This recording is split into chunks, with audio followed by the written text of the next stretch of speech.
The great chamber stretched wide enough to hold 1,000 beings. And today, it held exactly that many as representatives from across the galaxy gathered for another council session. Ambassador Elena Vasquez sat in the human delegation section and kept her face pleasant while the Cathran delegate spoke about humanity with barely concealed amusement.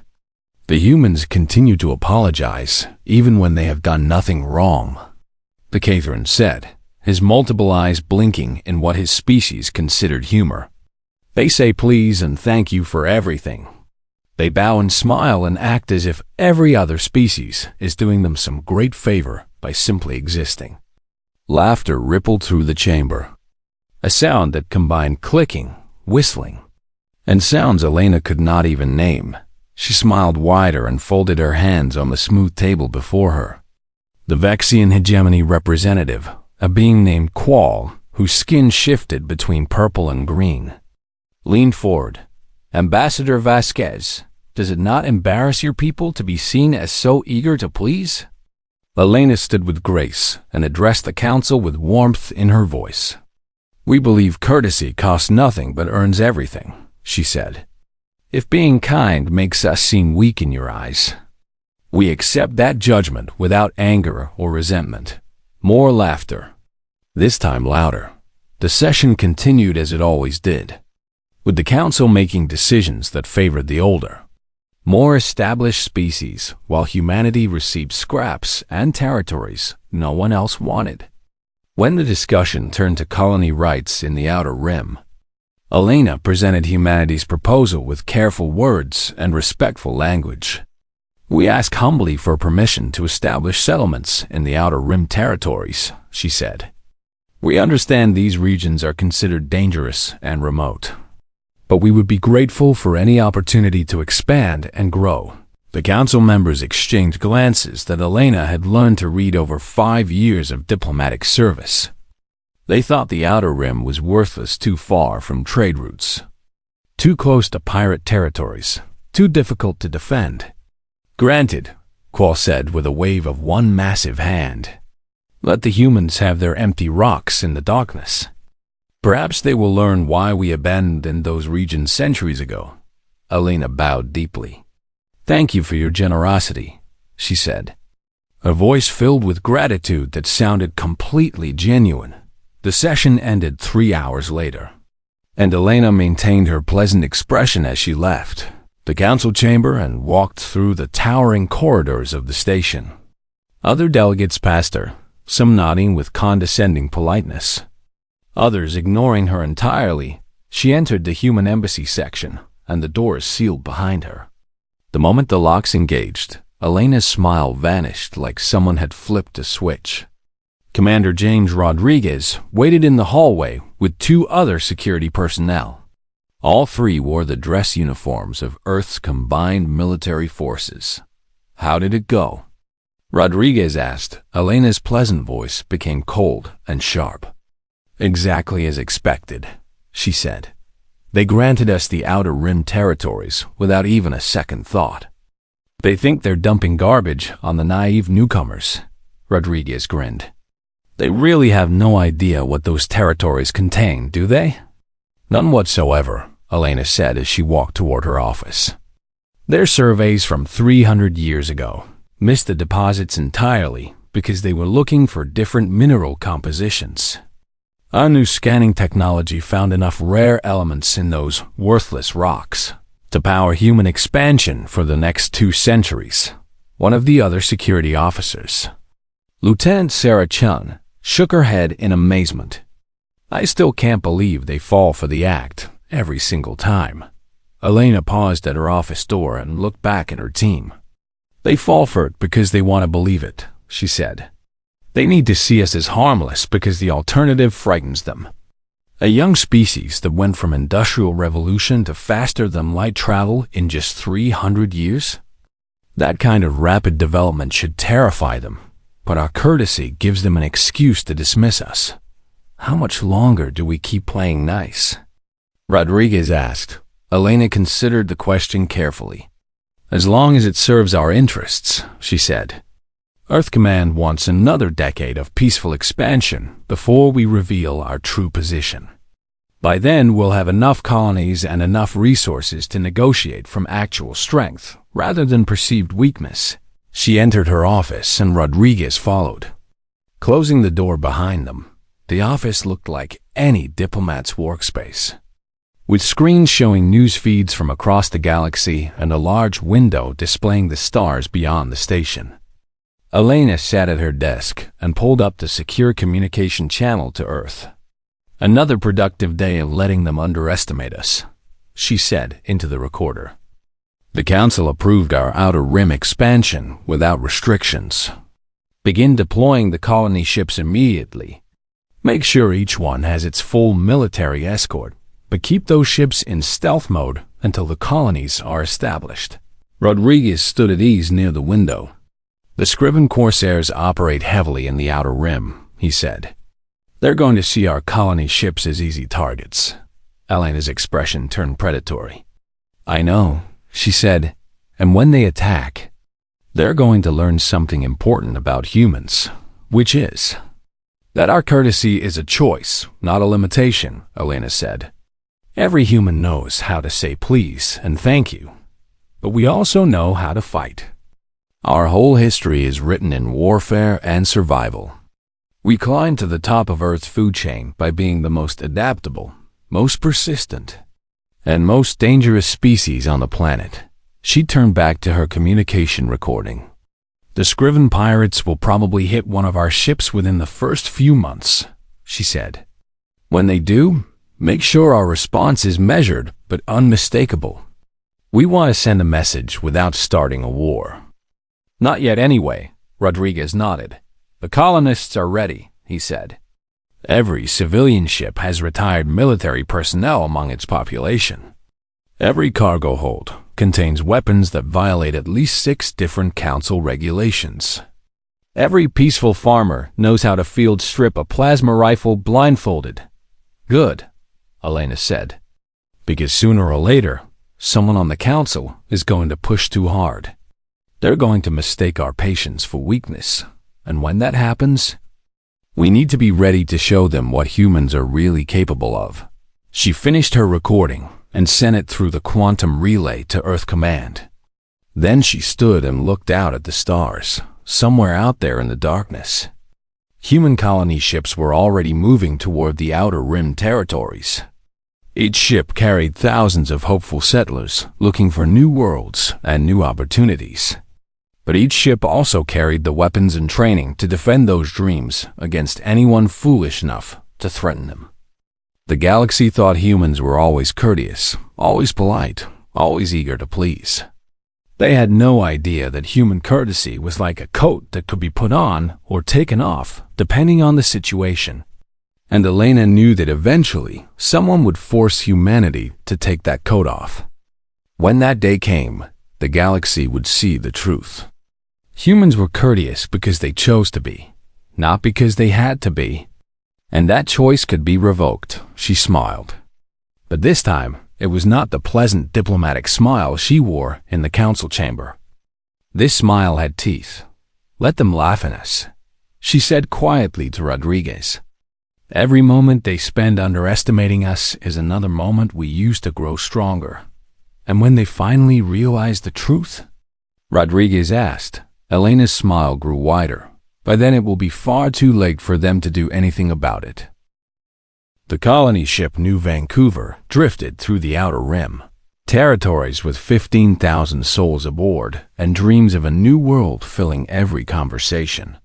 Captain Michael Torres stood on the bridge and watched the stars slide past on the main view screen while his crew worked at their stations with quiet efficiency. "3 more days until we reach Kepler 442b, his navigator said. "No complications in our route so far."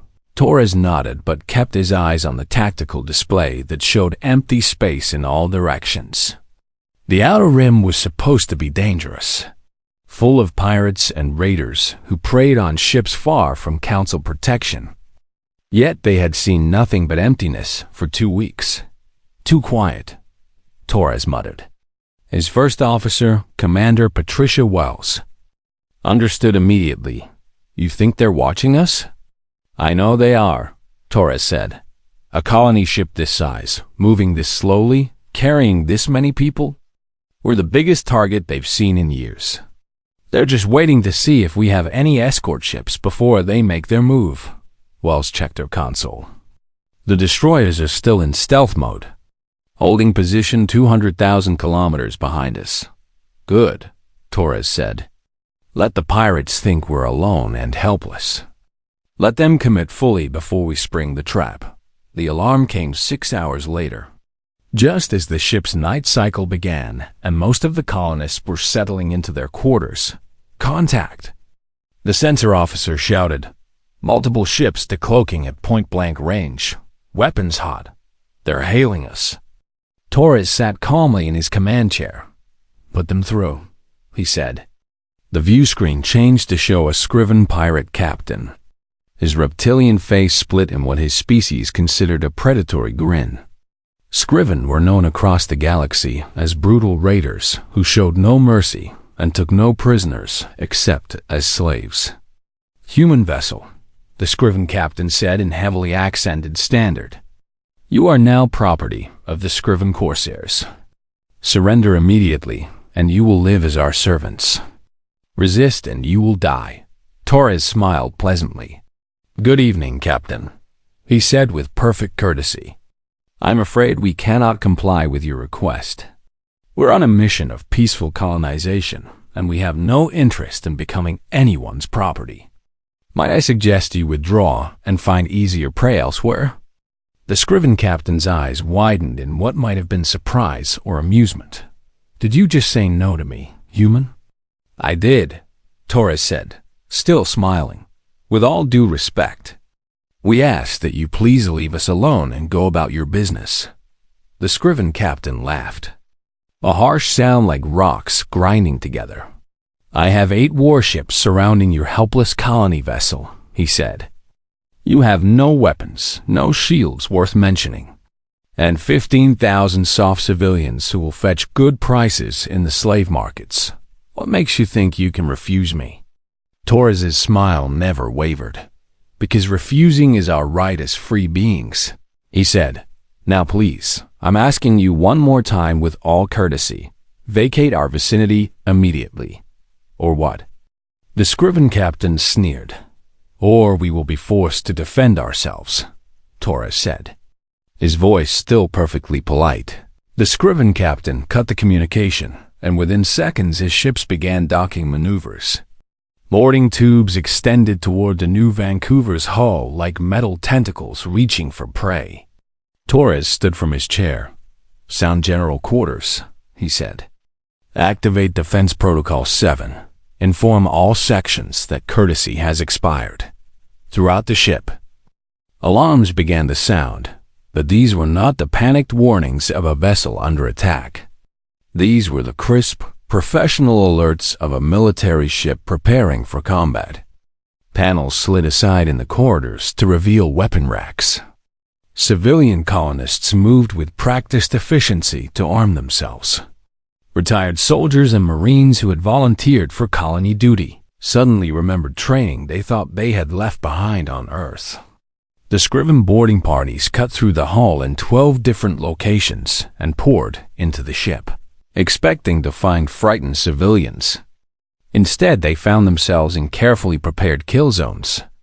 The first boarding team entered what they thought was a storage bay and found themselves facing 50 armed humans behind portable barriers. "Last chance to withdraw," a human sergeant shouted. The Scriven leader laughed and raised his weapon. The humans opened fire. The fight lasted exactly 18 minutes from the first shot to the last. The Scriven had experience and brutality on their side, but the humans had preparation, superior weapons, and a cold fury that shocked the pirates completely. Every boarding team was cut down. Every escape route was blocked. Every attempt to retreat was met with methodical precision fire. Torres watched from the bridge as his crew and colonists systematically eliminated every pirate who had dared to violate their ship. The Scriven flagship is trying to detach their boarding tube, Wells reported. Don't let them, Torres said. Send the assault teams through. Take their ship. What followed was not a battle but an execution. Human marines flooded through the boarding tubes into the Scriven vessels and moved through the corridors with terrifying efficiency. The Scriven had never faced resistance like this. In centuries of raiding, they had grown accustomed to easy victories over species who valued individual lives, too much to fight with real determination. Humans had no such hesitation. Every Scriven who raised a weapon was put down. Every pirate who tried to surrender was ignored. Torres had given clear orders. No mercy for those who showed no mercy to others. The Scriven captain tried to flee in an escape pod, but the human destroyers had decloaked now, and their weapons turned his pod into vapor before it traveled 100 meters. In less than half an hour, 8 Scriven warships went silent. Their crews were dead, their ships were captured, and their reputation as fearsome raiders was shattered. Torres stood among the aftermath and felt no satisfaction. Only a cold certainty that this had been necessary. One Scriven had escaped in the chaos, fleeing in a small scout ship that was too fast for the destroyers to catch. Wells approached Torres as cleanup crews began securing the captured vessels. Should we have let that one escape? She asked. Torres considered the question carefully. Yes, he said finally. Let him tell his story. Let him show the recordings of what happened here. Let the galaxy see what humans do when courtesy fails. You think this will prevent future attacks? No, Torres said, but it will make them think twice. And it will send a message to the Council that we're not as helpless as we appear. Wells looked at the tactical display showing the disabled Scriven ships. They executed one of our people, she said quietly. I know, Torres said, and we made them pay for it. That's the price of threatening humans. We'll be polite right up until you cross the line. But once you cross it, there's no going back.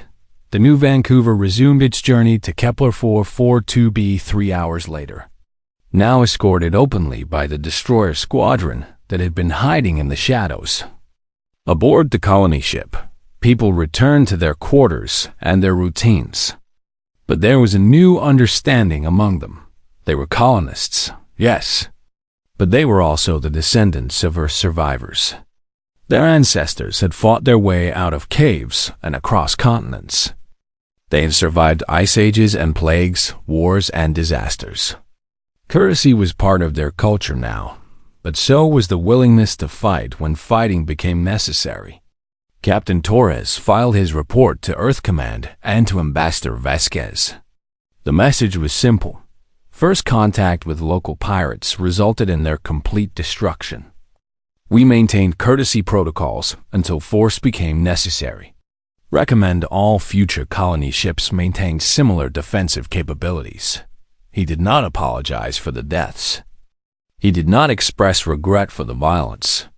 Humans had tried to be polite, had asked nicely, had given warnings. The Scriven had chosen violence anyway, and they had learned the hardest lesson the galaxy had yet to fully understand. Human courtesy was not weakness.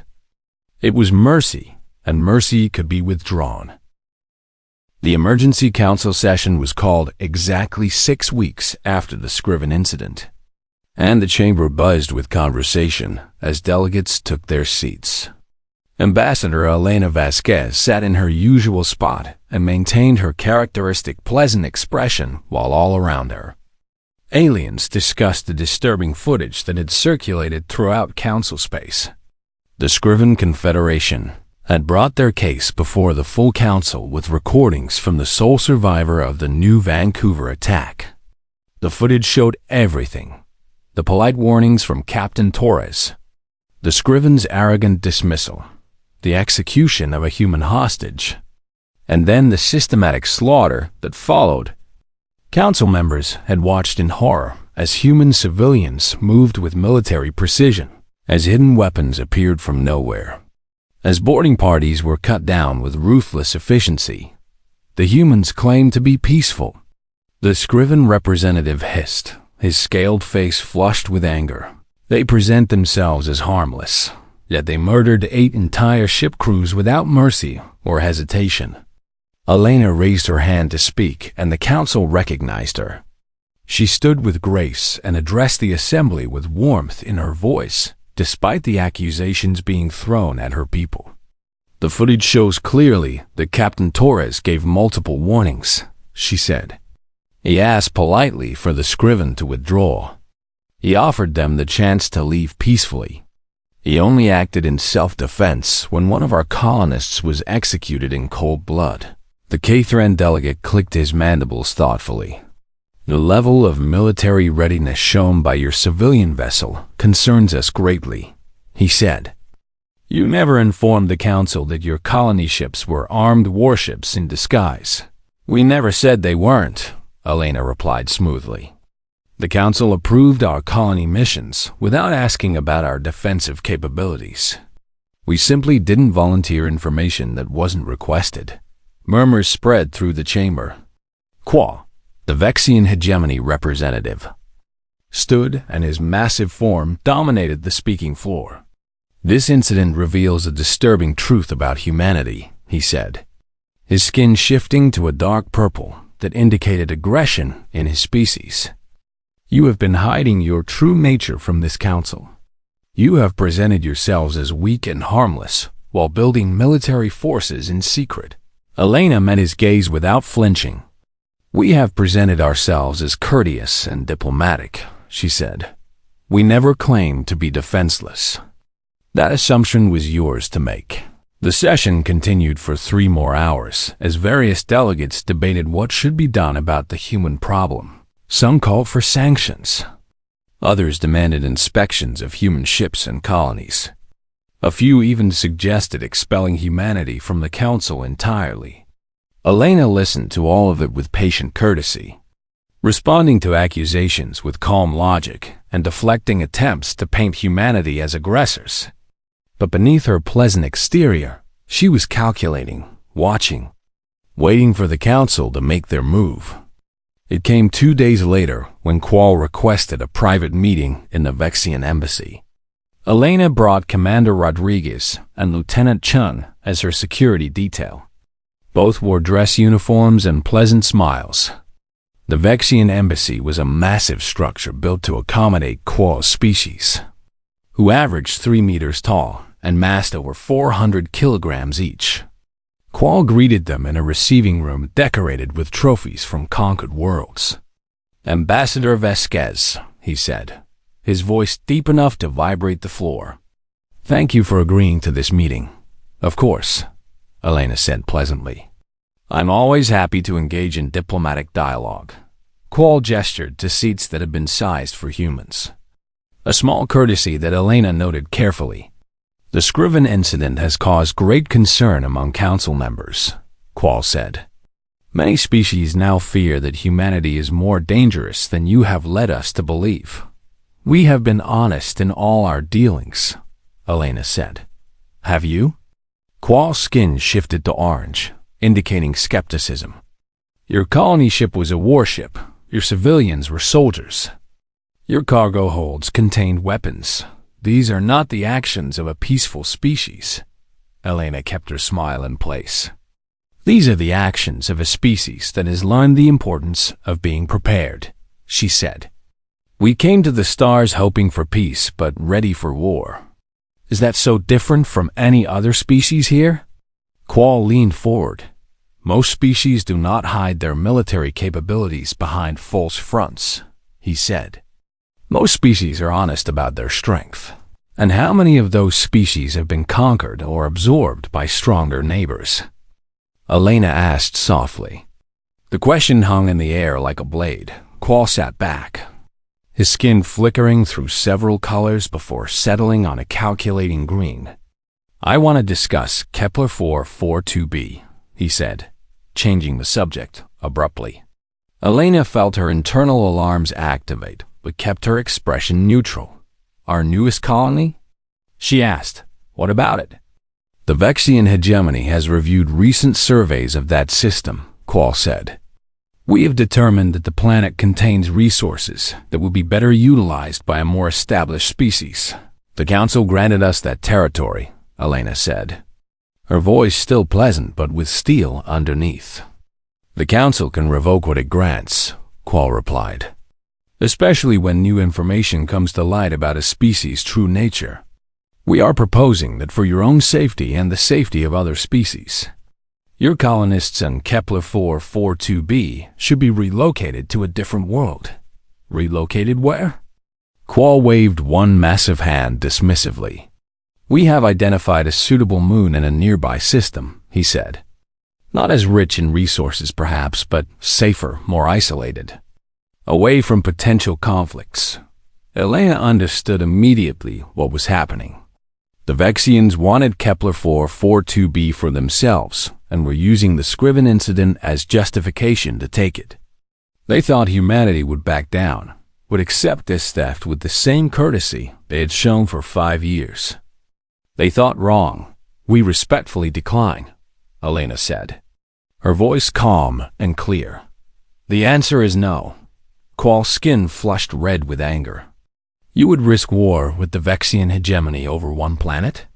We would defend our sovereign territory against any aggressor, Elena said, just as we defended the New Vancouver against pirates.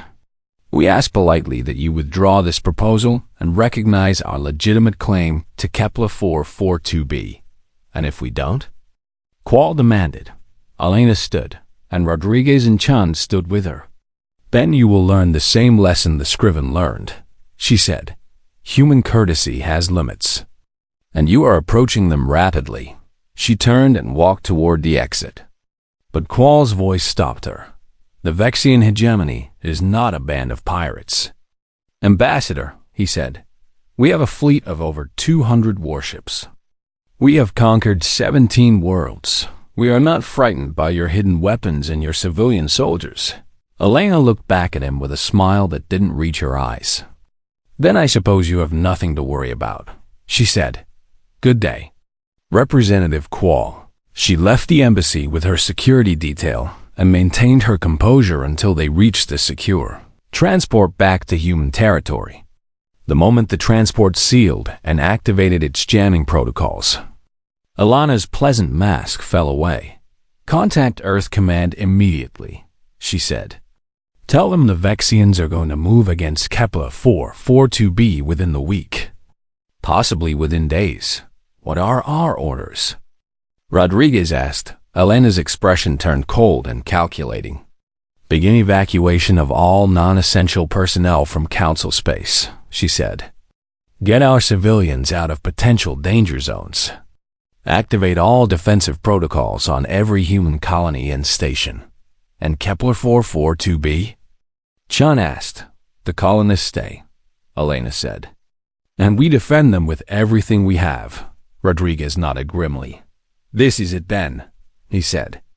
This is where we stop pretending to be harmless. We were never pretending, Elena corrected. We were being patient. There's a difference. But yes, our patience is ending. She composed a message to the Vexian hegemony that would be delivered through official channels. The message was brief and courteous. Humanity thanks the Vexian hegemony for their concern regarding our colonists on Kepler 442b.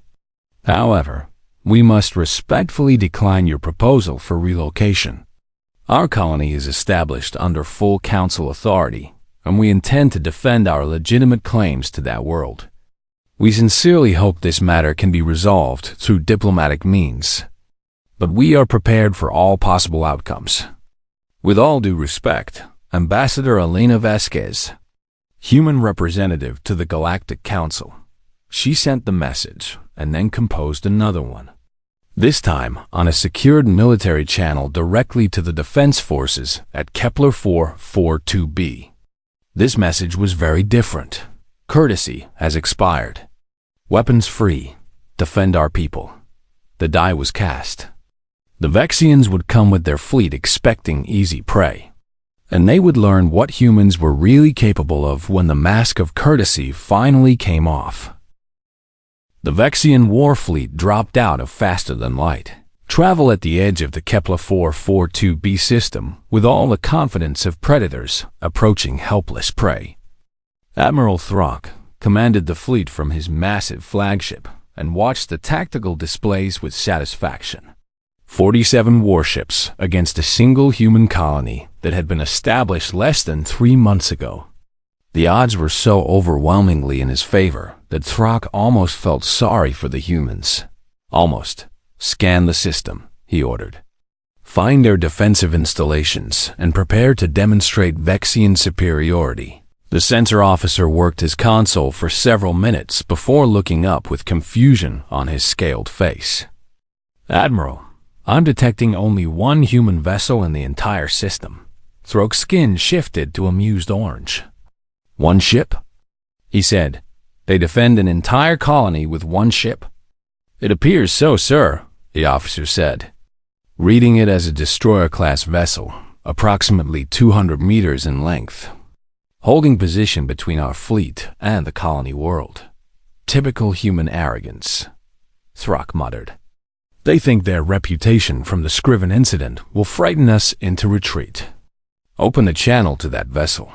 The view screen changed to show a human commander seated in what looked like a cramped, outdated bridge. The human wore a dark blue uniform with rank insignia that Throck didn't recognize. "I am Admiral Throck of the Vexian hegemony," Throck announced. "You are in violation of hegemony territorial claims. Surrender your vessel and evacuate the colony immediately." The human commander smiled pleasantly, and Throck felt a flicker of irritation at that infuriating courtesy. "Good morning, Admiral," the human said. "I am Commander Marcus Chun of the Earth Defense Force destroyer Courtesy expired. You have entered sovereign human territory with hostile intent. Please withdraw your fleet or we will be forced to defend ourselves."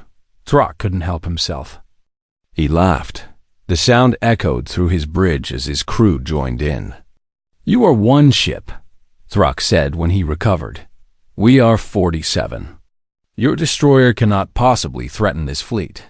Chun's smile never wavered. "I asked politely, Admiral," he said. "Please turn your fleet around and leave. Fire a warning shot across their bow," Throck ordered.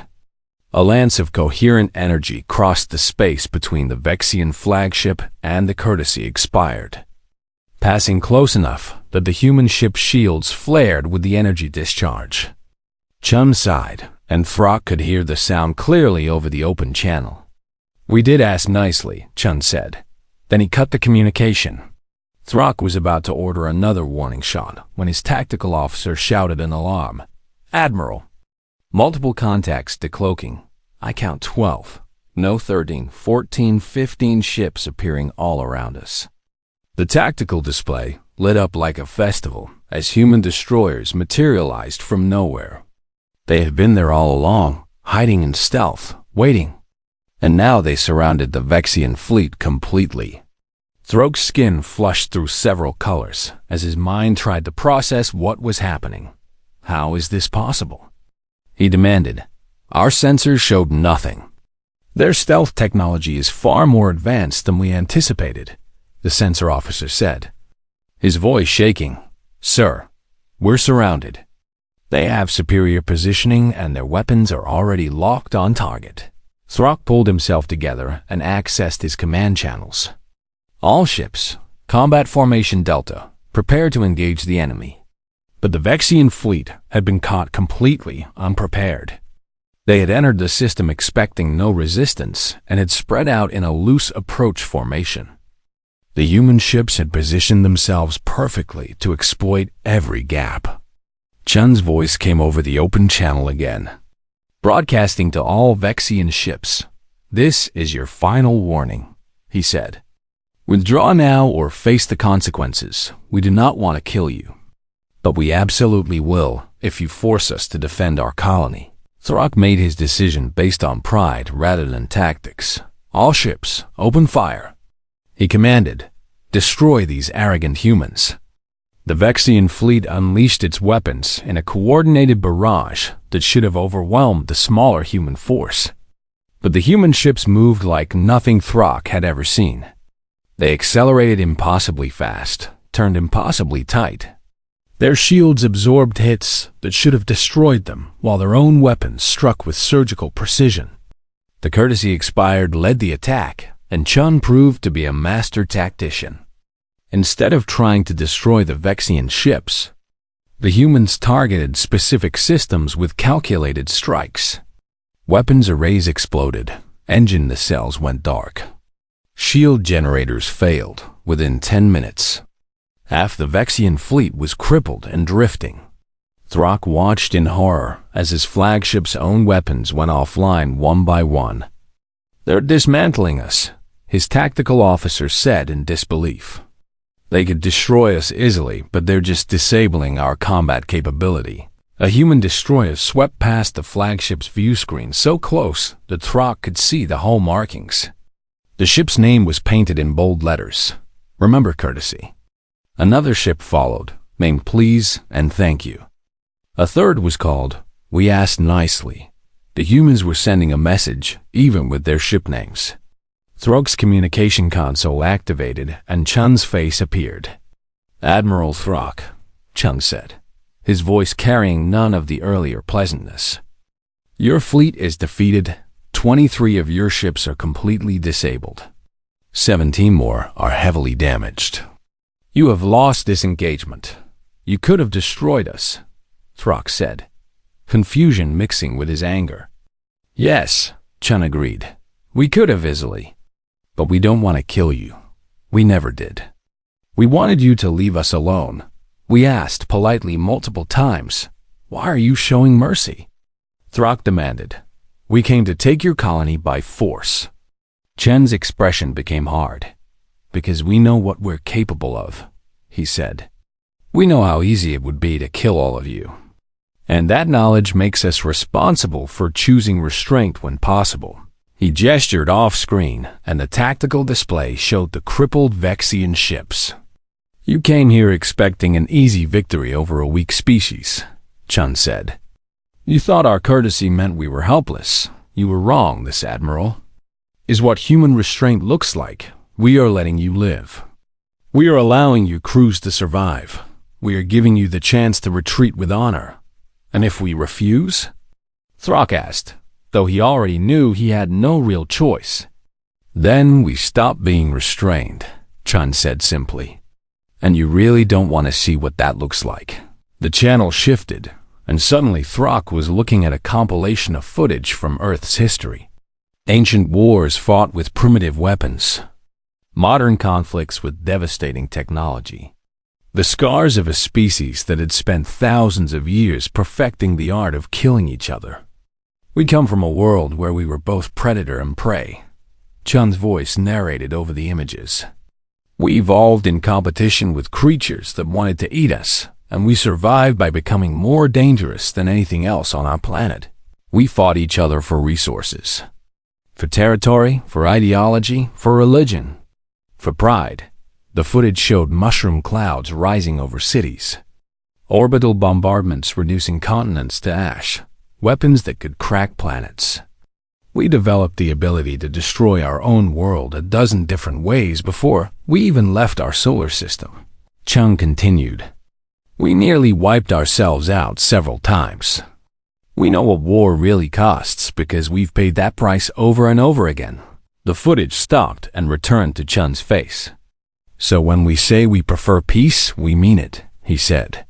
"When we ask politely for you to leave us alone, we're trying to spare you from experiencing what we've experienced. Our courtesy is not weakness, Admiral. It's mercy. It's the hard-won wisdom of a species that knows exactly what violence leads to and chooses something better." Throck felt something he hadn't experienced in decades of military service. Fear, real, genuine fear of what these humans could do if they stopped holding back. "What are your terms?" he asked quietly. "Withdraw your fleet from this system," Chun said. "Report to your government exactly what happened here. Tell them that humanity will defend its sovereign territory with overwhelming force if necessary. But tell them also that we prefer peace. We will always prefer peace." He leaned forward. "And tell them that our courtesy has limits," he added. "The Vexian hegemony has reached those limits. The next act of aggression against human interests will be met with total war, not the measured response you experience today, but the full weight of Earth's military doctrine brought to bear without restraint or mercy." "This will not end here," Throck said, trying to salvage some dignity. "The Council will hear of this.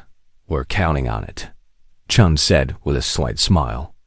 "We want the entire galaxy to understand what happened today. We want everyone to see the recordings of this engagement." He stood from his command chair. "You came here to take our colony by force. You ignored our polite request to leave. You fired on our ships. And yet you're leaving with most of your crews alive and your vessels salvageable. Think about what that means. Think about what we could have done, but chose not to do."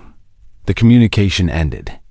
Throck gave the order to retreat, and his battered fleet limped away from Kepler 442b. Behind them, the human destroyers held their positions. Weapons still active, still ready. Throck knew he would never forget the sight of those ships, or the lesson they had taught him about the danger of mistaking courtesy for weakness. The emergency council session convened exactly 48 hours after the Vexian fleet's defeat, and the Great Chamber felt different than it ever had before. Delegates who normally sat in comfortable arrogance now shifted nervously in their seats. The usual casual conversations were replaced by tense whispers. Everyone had seen the recordings. The Vexians had broadcast everything as required by council law when bringing grievances before the assembly. Every delegate had watched the human destroyers decloak in perfect formation, had seen the methodical dismantling of a superior force, had heard Commander Chun's words about restraint and mercy. But they had also seen the footage from Earth's history, the wars and weapons, the capacity for violence that humanity had brought with them from their home world. Ambassador Elena Vasquez entered the chamber with Commander Rodriguez at her side, and for the first time since humanity joined the council, other delegates moved out of her way, some with respect, others with fear. She took her seat in the human section and noted the empty seats around her. Species that had previously crowded close to better observe the harmless humans now kept their distance. The session began with Qual standing to present the Vexian case. His skin was a subdued gray, a color that indicated shame in his species. "The Vexian hegemony acknowledges that we initiated hostile action against the human colony at Kepler 442b, he said, his voice lacking its usual arrogance. "We assumed based on humanity's behavior in this council that they would not defend themselves effectively." He paused and his skin flickered through several colors. "We were catastrophically wrong," he continued. "The humans defeated our fleet of 47 warships with only 15 vessels. They could have destroyed us completely but chose restraint. They could have killed thousands, but instead disabled our ships and allowed us to retreat." Murmurs spread through the chamber. "The Vexian hegemony withdraws all claims to Kepler 442b and formally apologizes to humanity for our unprovoked aggression," Qual said. And the words clearly cost him great effort. The Cathran delegate rose next, his multiple eyes focused on Elena. "This council has been operating under a dangerous misconception," he said. "We believed humanity was weak because they were courteous. We mistook their diplomacy for inability to defend themselves. We owe them an apology and a reassessment." Other delegates began speaking, some expressing shock, others voicing concern, a few demanding explanations. Finally, the council moderator, an ancient being from the Ziltar Collective, called for order. "Ambassador Vasquez," the moderator said, "the council requests that you address these concerns. We need to understand what humanity truly is and what your intentions are." Elena stood with the same grace she had always shown, but now every eye in the chamber tracked her movements. She walked to the speaking floor and faced the assembled delegates. For 5 years, I've stood before this council and been called naive. Harmless, weak, she began, her voice carrying clearly through the vast space. I have smiled while being insulted, thanked you for scraps, and accepted disrespect with patience. She paused and let her gaze sweep across the chamber. You thought this was because we didn't know better, she continued. You thought we were like children playing at diplomacy, eager to please and desperate for approval. Her expression hardened. You were wrong, she said simply. We were being strategic. A holographic display activated behind her, showing Earth floating in the darkness of space. This is our homeworld, Elena said. It doesn't look special from here, does it? Just another planet orbiting an ordinary star. The display zoomed closer, showing continents and oceans. But this world shaped us in ways you cannot fully understand, she said. Earth is a competitive ecosystem where survival required constant adaptation. We evolved alongside predators that hunted us and prey that fled from us. We learned to be both hunter and hunted. Images began appearing. Ancient humans hunting with primitive weapons, building civilizations, developing technologies. We spent 10,000 years fighting each other over resources, territory, beliefs, Elena said. We created weapons capable of ending all life on our planet before we developed faster than light travel. We nearly destroyed ourselves dozens of times. The images showed mushroom clouds, devastated cities, weapons of horrifying power. And yet we survived, Elena said. We learned, slowly and painfully, that survival required more than just strength. It required cooperation, diplomacy, the ability to resolve conflicts without destroying each other. She turned back to face the council.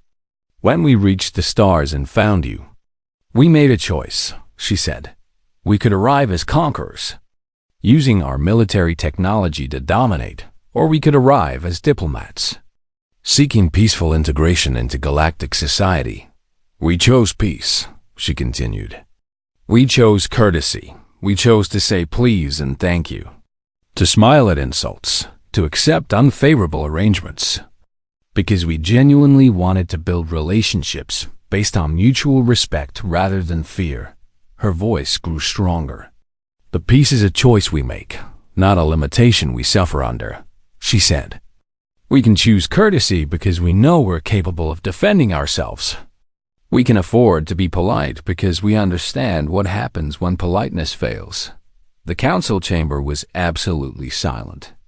The Scriven pirates learned this lesson, Elena said. They mistook our courtesy for weakness and paid with their lives. The Vexian fleet learned this lesson. They assumed our diplomacy meant we were helpless and discovered the truth.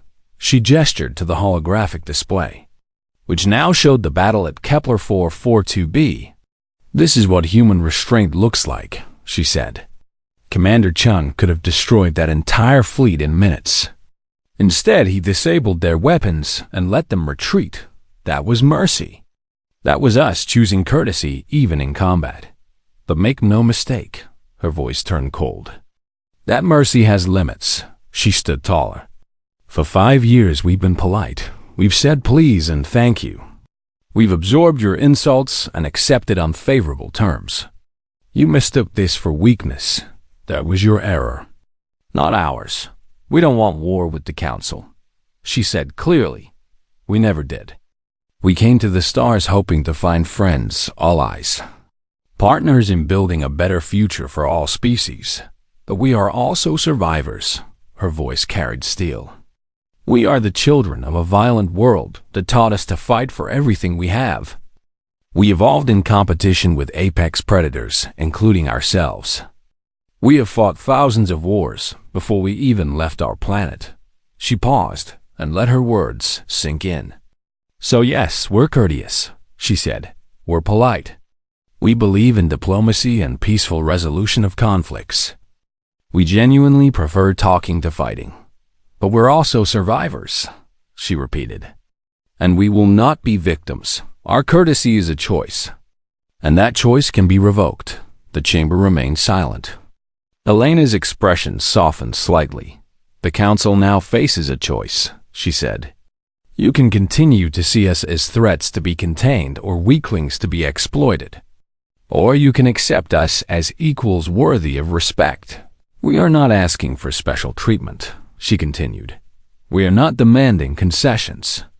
We simply want what every species here wants. The right to exist peacefully, the right to defend our people, the right to be treated with basic dignity and respect. We will be the best friends you ever had, she said. Or the worst enemies you can imagine. The choice is yours. But understand that we will no longer tolerate disrespect. We will no longer accept insults with smiles. We will no longer pretend to be weak for your comfort. She looked directly at Qual. The Vexian hegemony learned this lesson the hard way, she said. But they learned it while most of their people survived. The next species that makes this mistake may not be so fortunate. Is that a threat, Ambassador? The Cathran delegate asked. No, Elena said calmly. It's a fact. We prefer peace. We will always try diplomacy first. We will give warnings and second chances. But once courtesy expires, once we're forced to defend ourselves, we will do so with complete commitment. She returned to her seat. The council moderator called for discussion, and dozens of delegates began speaking at once. Some argued for sanctions against humanity. Others called for stronger alliances. A few suggested giving humans more authority in council decisions. The debate raged for hours. Finally, a vote was called on a new treaty recognizing humanity as a major power with full rights and protections. The treaty passed overwhelmingly. The Vexian hegemony was formally sanctioned for unprovoked aggression. Human colonies were granted complete sovereignty, and humanity was no longer the naive newcomer in galactic politics. As the session ended and delegates filed out, a young Ziltar diplomat approached Elena nervously. Ambassador Vasquez, the young alien said. May I ask a question? Of course, Elena said with genuine warmth. How can your species be so friendly yet so dangerous? The diplomat asked. Elena smiled, and this time the smile reached her eyes. Because we know what we're capable of, she said. We've seen the worst of ourselves. We've experienced the horror of total war. We felt the pain of nearly destroying our own world. That's precisely why we try so hard to be better, she continued. Our courtesy is hard-won, not inherited. We choose to be kind because we understand the alternative. We choose diplomacy because we know the cost of war. She placed a gentle hand on the young diplomat's shoulder.